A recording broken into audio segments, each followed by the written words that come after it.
Hello, everyone. Welcome to Doc's Herbal Corner, sponsored by Dr. Tates, Herbal Tinctures and Tonics. Please like and subscribe to our podcast. That really helps us grow the show. Elderberry. This is an interesting herb because it's been used for centuries for medicinal purposes, but one needs to be educated and aware of both the herb's benefits and risks.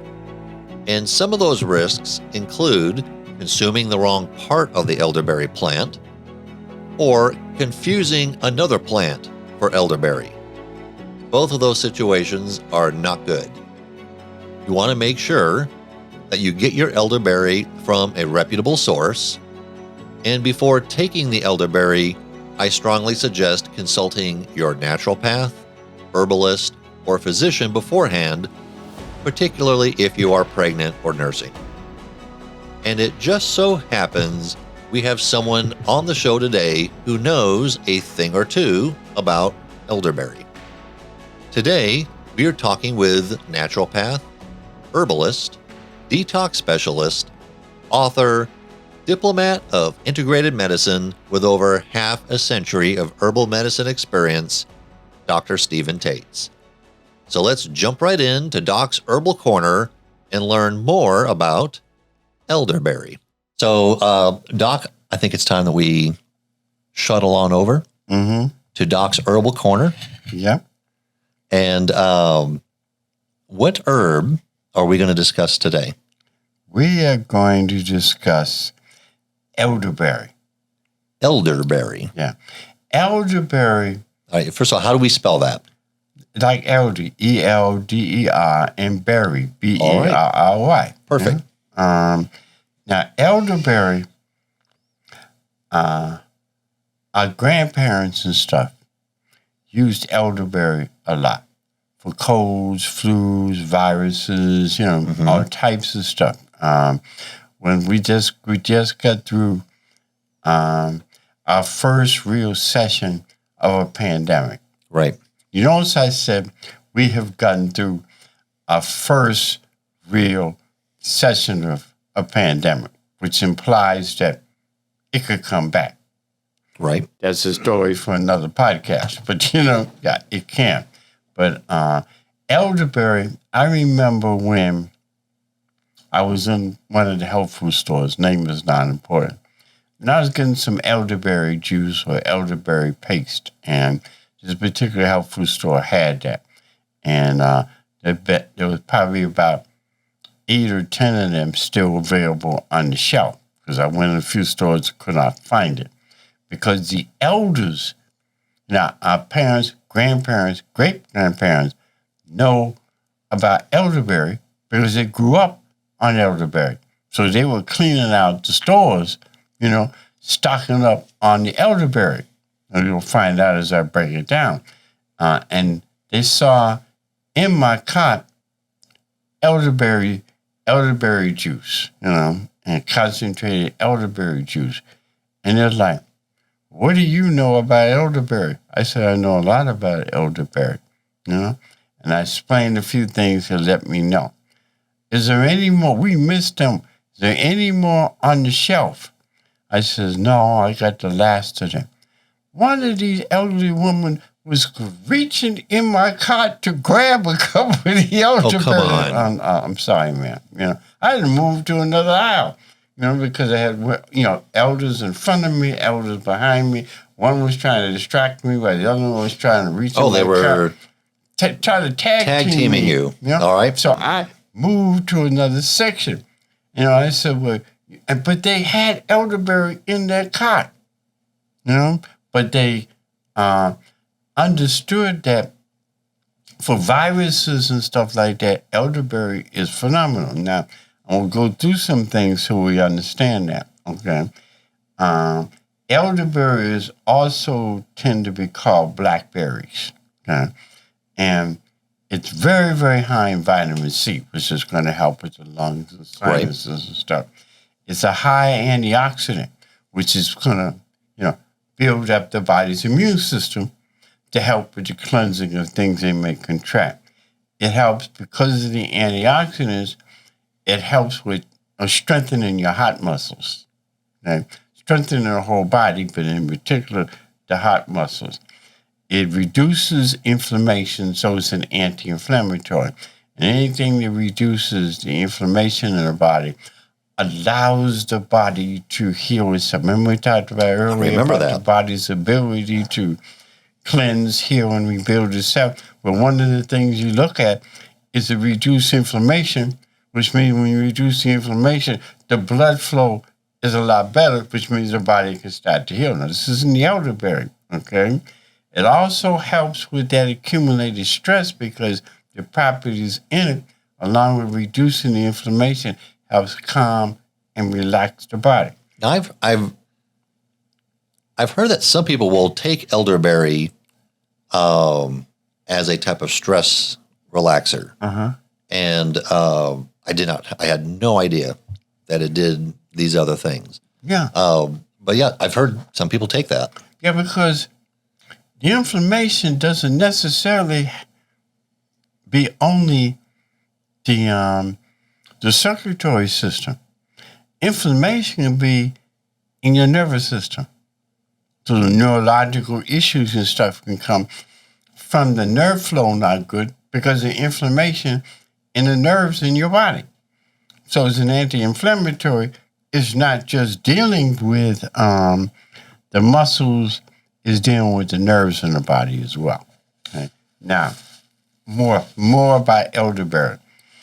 It helps lung health because it reduces inflammation, it's an antioxidant. It helps with your respiratory system. So that means I mentioned the heart, but I mentioned the respiratory system. So it's a really strong cardiovascular type of thing. And so that it's nourishing, but it's cleansing at the same time. It also, because of that, boosts the immune system. It's high in fiber. It's good for managing blood sugar. Blood sugar is high. You're borderline diabetic. If you're diabetic, you can take the elderberry and not spike your blood sugar level. Okay. But it actually will do the opposite and helping reduce that. It eases sore throats and coughs.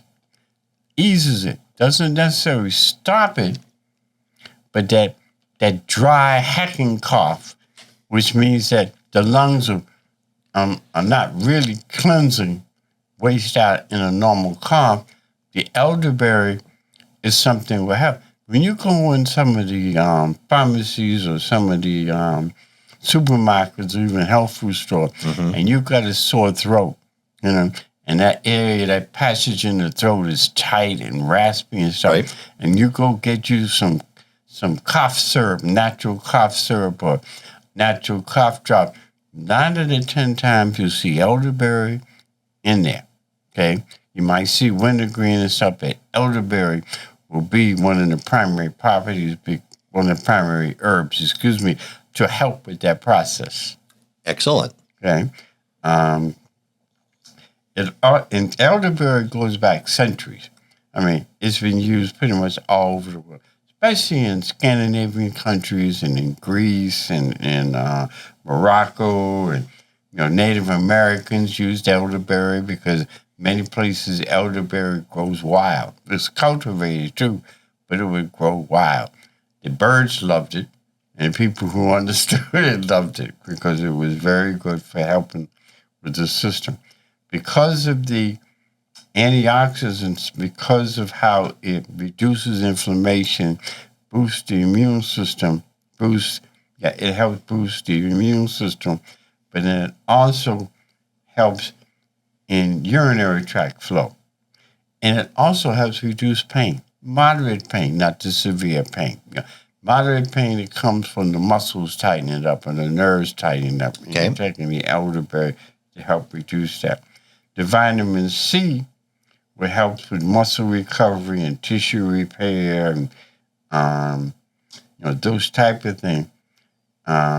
Small amount of vitamin C, like 500 to 1,000 milligrams, helps build that body. But you can do is the elderberry has just a handful of berries, it has over 50 milligrams of vitamin C in it.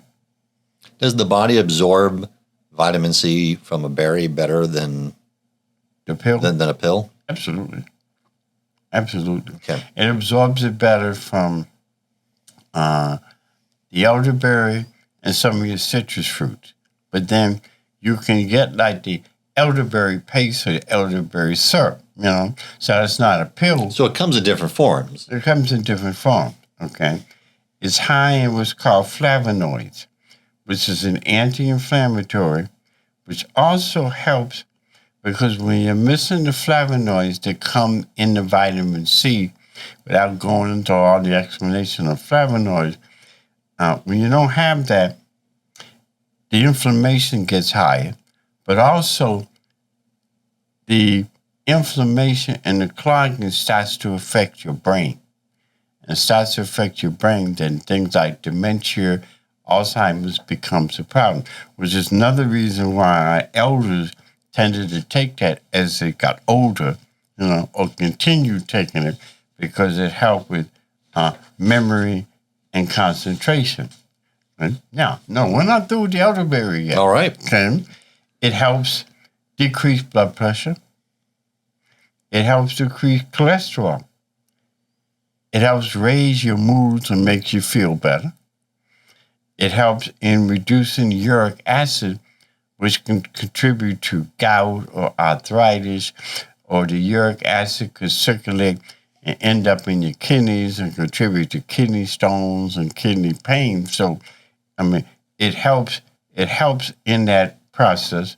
And a small handful of the elderberries, eating the berries or the paste or the syrup, has 7 to 10 grams of fiber in it, which does what? Helps with the bowel movement. It's not a food laxative, but it has enough fiber along with what else you're taking to nourish and strengthen the body, which will help with the bowel movement, but at the same time, it's giving you that fiber to help that bowels move, which, we covered constipation in another podcast already. And the better your bowels are moving, the more your immune system will improve. So it helps with that because, because elderberry was around long before there were any health food stores. See, you either knew and the information was passed on to you, or you went up at the hill with the woman that looked half crazy, and she'd make a formula or give you some berries or something to be able to take. Most often it was some kind of bitter tonic, but a lot of times there would be berries, different kind of berries, but in particular elderberries. Okay? It comes, like I said, in syrup and paste. Really helps with diarrhea as well.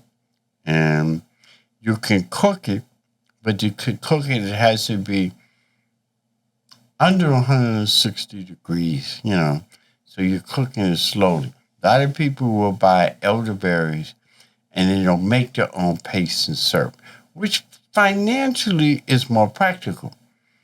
Because now, because it's become more popular, like it used to be, the prices sometimes in some stores you go into, it's like, really?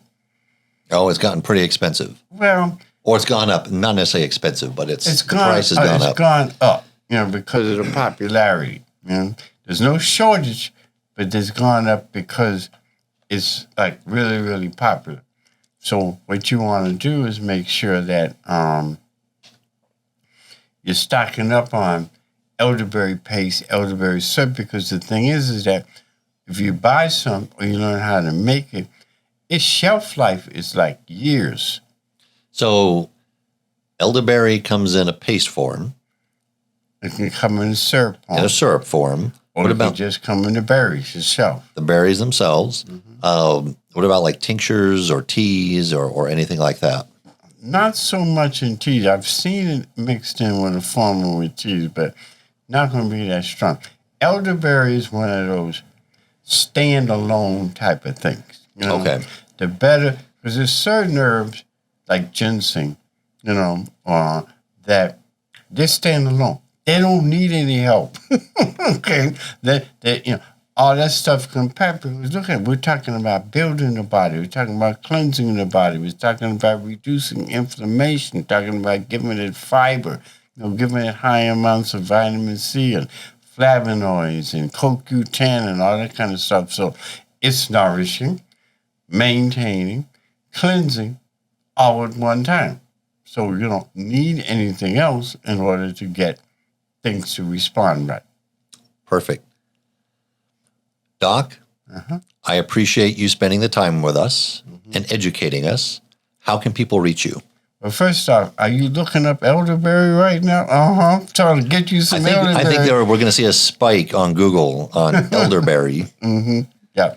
Well, people can reach me. They can call 404-943-1171, or they can call 404-435-9336, because if they want to text me, the second number was the one they want to text. First one is my office number. So either one would be fine. And then if they hear the podcast and then they get my number and they call, they want to mention that I heard you on the podcast.